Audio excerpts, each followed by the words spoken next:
Some of the most groundbreaking and enlightened films of all time have been documentaries, and these are the minds behind them. Welcome to WatchMojo.com, and today we're counting down our picks for the top 10 documentary filmmakers. As for the former inhabitants, they'd all died or moved on long ago. Well, almost all of them.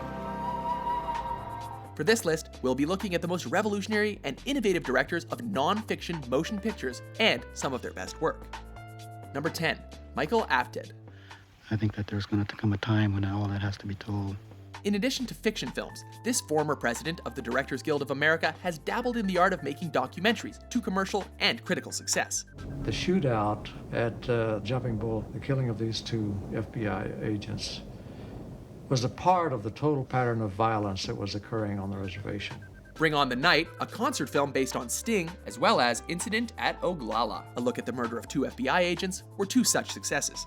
Shortly after he had passed the Oglala housing, two cars entered Highway 18 behind him.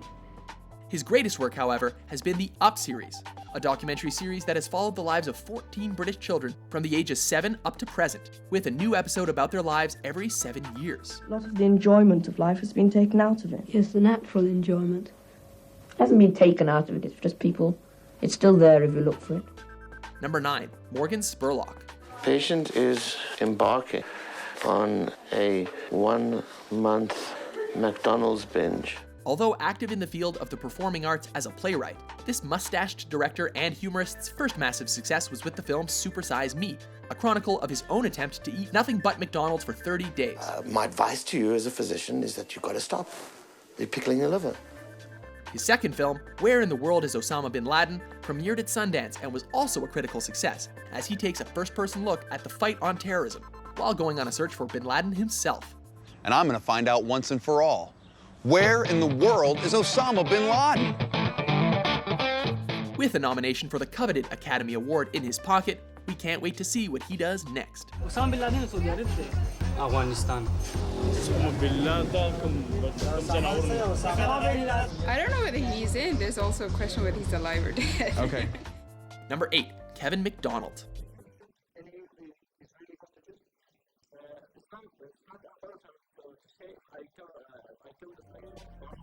While this award-winning Scottish director is known for his fiction motion pictures, it's been reported that you've crowned yourself the last king of Scotland.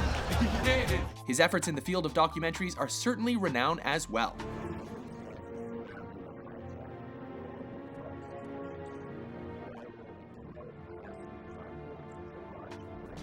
Although he won an Oscar for his 1999 film One Day in September, recounting the murder of a group of Israeli athletes at the 1972 Olympics in Germany, perhaps his most popular documentary is 2003's Touching the Void. And I had this bizarre idea that if they'd fallen off the mountain, they would have just landed at the bottom of it. A harrowing tale of two mountaineers attempt to climb a peak in the Andes Mountain, it has been called Britain's most successful documentary and is on PBS's list of the 100 greatest documentaries of all time. And when I shouted and they weren't there, I sort of knew I was dead then. Number 7, James Cameron. Unbelievable. This is the most insane amount of biomass I ever saw in my life. Nominated for 6 Academy Awards and having directed films that have grossed approximately $6 billion worldwide, James Cameron just seems to have the magic touch, whether he's directing Blue Aliens or creating a documentary. God, that is history right there. We are touching the legend. 6 years after releasing the box office smash Titanic, the fascinating Ghosts of the Abyss was released, where Cameron revisits the wreckage of the legendary ship. And many times when I close my eyes, I'm suddenly back there, floating over the wreck. 2 years later, he teamed up with NASA scientists to explore chains of mountains deep under the Atlantic and Pacific Oceans, an expedition that was captured in Aliens of the Deep. The science community was stunned. How could these animals be living in these toxic chemicals? Number 6, Martin Scorsese. Now, the first Italian films that I remember seeing were on this little screen. My family around me in pretty much a room like this.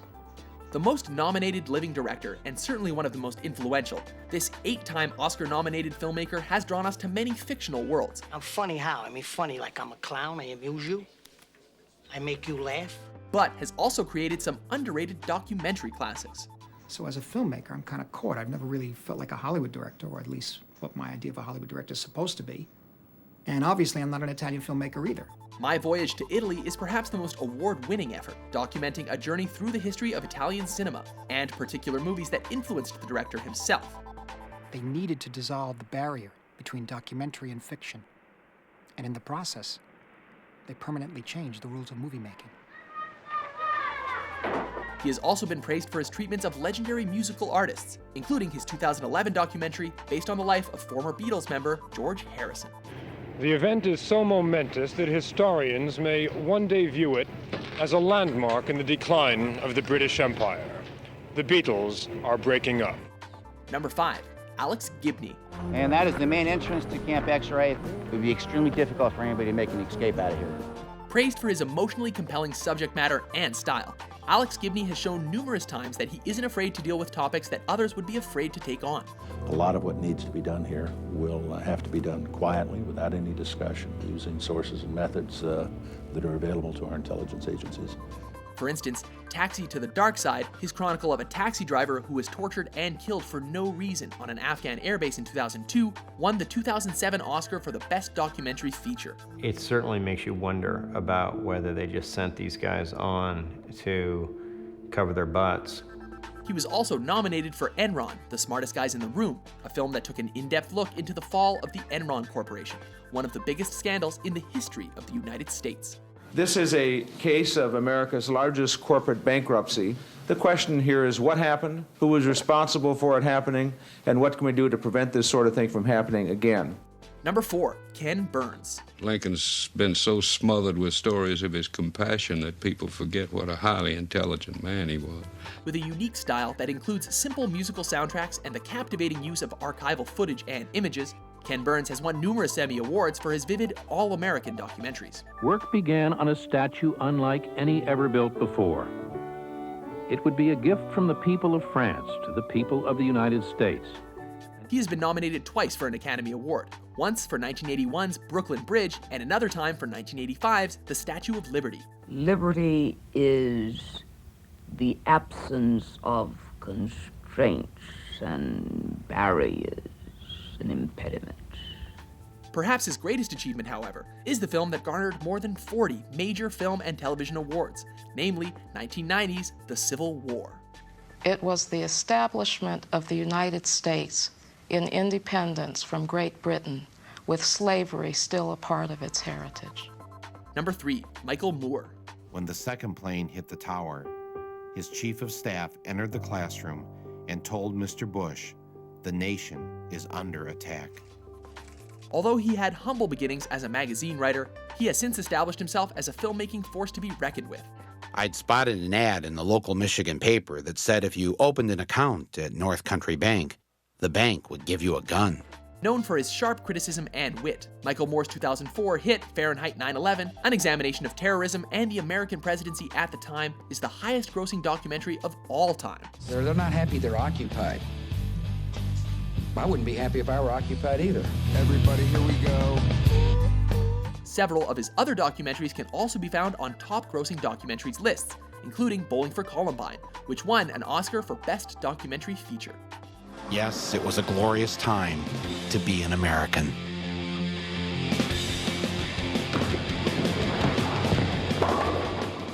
Number 2, Errol Morris. Any prosecutor can convict a guilty man. It takes a great prosecutor to convict an innocent man. It's not for no reason that The Guardian put him in the top 10 ranking of the world's 40 best active directors. If you had stayed there at the motel that night, this would never have happened. Good possibility. Good possibility. Known for his direct and natural style of documentary making, Errol Morris has tried his hand in several life stories and was successful each time. He's killed people unnecessarily. His own troops or other troops, through mistakes, through errors of judgment. Most notably so with his Oscar-winning film, The Fog of War, 11 Lessons from the Life of Robert S. McNamara. What the fog of war means is, war is so complex, it's beyond the ability of the human mind to comprehend all the variables. His critically acclaimed film, The Thin Blue Line, the story of a man sentenced to a life term for a murder he was probably wrongly accused of, was also so powerful that the man in question was released a year after the film's debut. How can you be sure? 'Cause I'm the one that knows. Before we unveil our top pick, here are a few honorable mentions. He understands your orphan with his gun,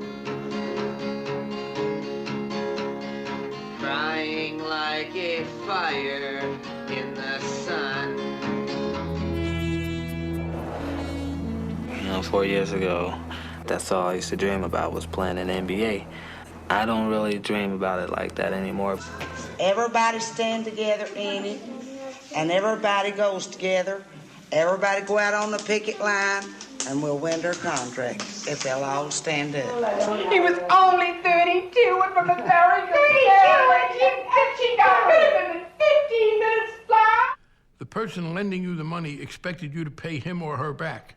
You got a loan from a lender who wanted you to pay him back.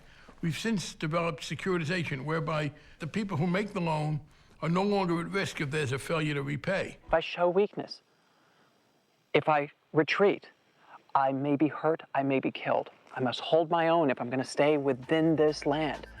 Number 1, Werner Herzog. He has been called the most influential film director alive, and American critic Roger Ebert once wrote that even his failures are spectacular. I don't know what the variables are, but we've got to have some goddamn rain. So if there's a God, down he needs to eat! A director that has narrowly escaped death many times and will go to any extreme to carry through with his creative vision, Herzog has certainly created his share of cinematic masterpieces. When I'm driving my car, I often hear the voices of my dead friends. Sometimes, my friend Dwayne Martin calls me and tells me that his feet are cold. Whether he's following the deaf and blind in The Land of Silence and Darkness, a former prisoner of war in Little Dieter Needs to Fly, But I knew from that moment on that I want to be a pilot. I want to be a flyer. or a grizzly bear enthusiast in Grizzly Man, his films are captivating and always remarkable. I would never, ever kill a bear in the defense of my own life. I would not go into a bear's home and kill a bear. Do you agree with our list? Who do you think are the greatest documentary filmmakers? Fool me once. Shame on you. For more in-depth top 10s published every day, be sure to subscribe to WatchMojo.com. And it's all